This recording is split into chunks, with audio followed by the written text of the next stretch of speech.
locking towards this half of the bow? Yeah. Yeah, I can tell. Okay. So let's put your cello down for a sec.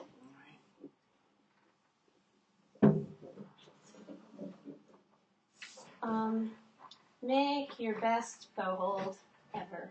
All right.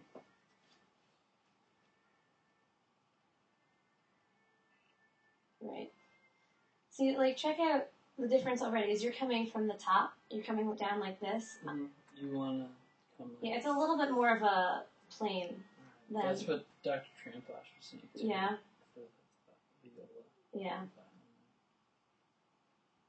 Yeah. So why don't you hold it far away from you so you have no choice but to. There you go. Can you bring it back in without raising your wrist? Or unnaturally raising your wrist? Like that? Kinda, yeah.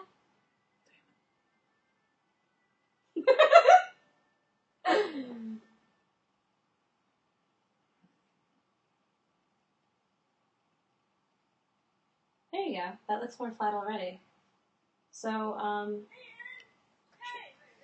try pushing, like not pushing, that's the wrong word, drawing it like an up bow, and drawing it like a down bow. Okay. So, do you see how your fingers, can you look in the video and see what your fingers are doing?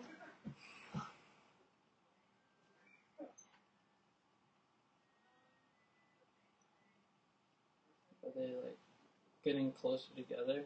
Well, what's happening is, alright, do you see what I'm doing? Right, up bow and down bow. Alright, yeah. You're bending, you're like bending and then extending.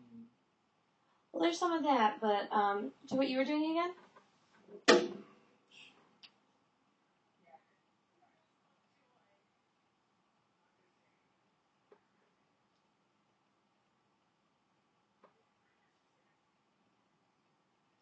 Yeah. See, what I'm seeing a little bit more of is instead of drawing the bow, you're like rocking your fingers a bit. Alright. Yeah. So, do you have a good handle on the bow? Like, yeah. If you were to get rid of your left hand, could you hold it? Yeah. So, let's see. Don't do that. Yeah, Don't do that. So hold it with your left hand again. And you push them when you draw your bow forward, like for an up bow. Do you see how my hands are moving? How there's still enough, like, what's the word? Power in my fingers to not keep them from all, like, sliding forward. So maybe try thinking of the force that you're applying as strictly horizontal. Alright. So, like, all you can do is move this way. You can't move up or angle or anything. Just move dead forward. So keep your left hand on here. Be in regular position. Alright, and force forward. Good, it moved a lot less. And force backwards.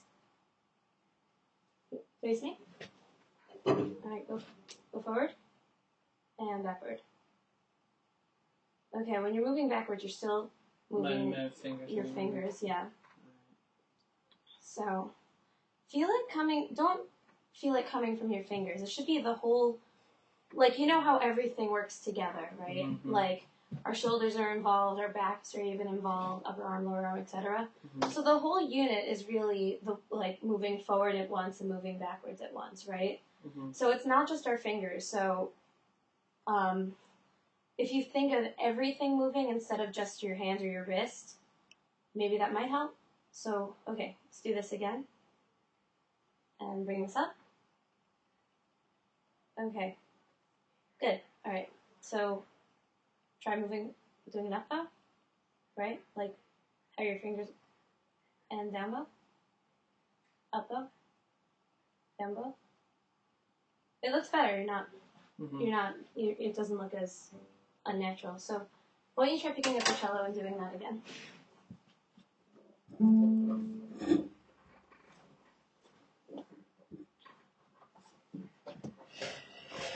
Ah! It's okay. Are we still plugged in? Yes. Here, can you actually move the leg of that over the wire? Made me a lot less nervous. Thank you.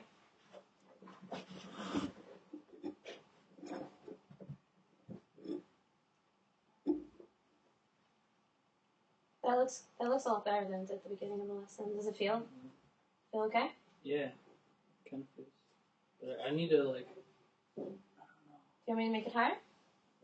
No, like I need to measure how much. I don't know how I could measure. Yeah. Well, I know I see a lot of cellists do that type of. Okay, it's the exact size of your shoe. All right. There you go. There we go. Sorry. Way to be inventive. Sorry, it smells.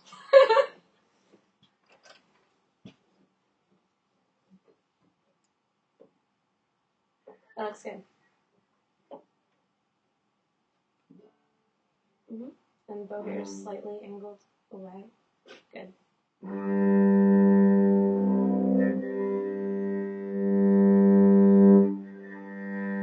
Chuck, that looks awesome. That looks awesome. Okay, so here's one more thing, and I think we'll just end the lesson with this. This is a really big instrument, and they can make a lot of projection. You play a really big instrument. You know how much noise you can get out of it. Mm-hmm. So try. I'm so proud of your boho. Sorry, I'm really excited. So what? Keeping in mind everything that we talked about, make the best possible tone you can get out of that.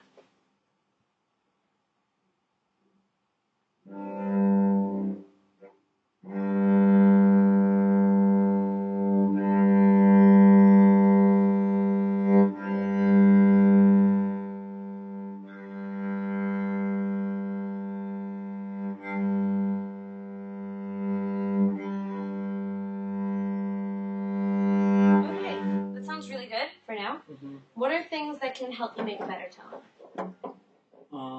Not hitting other strings. Okay, fair enough. Getting like the right amount of like consistent weight. Okay, so there are 3 elements that make a good tone. Okay, so we've already discussed one of them. Do you remember what it is? Oh, the right angles. The contact point? Contact point. Okay, so the contact point. Contact. What are other things that can affect the sound?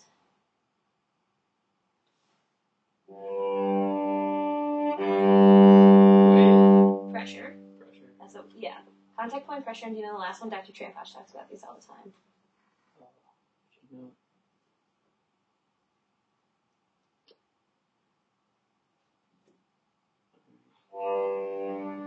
Where the bow is in. That's the contact point.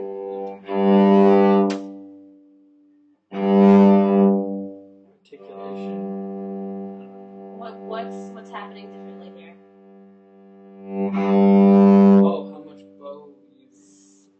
Oh, bow speed. Bow speed. Okay, so the 3 are. Name them off. Contact point. Bow speed and. What am I doing? Oh, hair. What? Starts with a P. It's a Pressure. Billy Joel song. Okay, good. This is like, what's that game in the 70s where they're like... Taboo? Yeah, where they're like asking like the question. I love Billy Joel. Please don't. No, Billy Joel's awesome. Yes, he is. Anyway, so... I mean, I'm sure that you... Like, because those are things that you can... It's different to each individual. I mean, obviously, like, a more legato piece would have a lot of bow... What do you think? What would have a lot of... I don't really know bow terms. Legato is, like, really... Legato is long, really... like... Do you know the key word in legato? Large. Doesn't mean slow, it means connected. Connected. Yeah, it's a very common misconception. But with something like that, you'd want to have a lot of bow speed. Mr. Andrews always talks about that. Because that'll, that's what'll give it the oomph. You wouldn't, like, play a lullaby, like... Right? Like, that's not going to get you anywhere. But if you still wanted it to be loud, you would use a lot of bow speed, right? Right, okay. So, to make a good tone, we need these 3 things. And you can play around with those 3 to figure out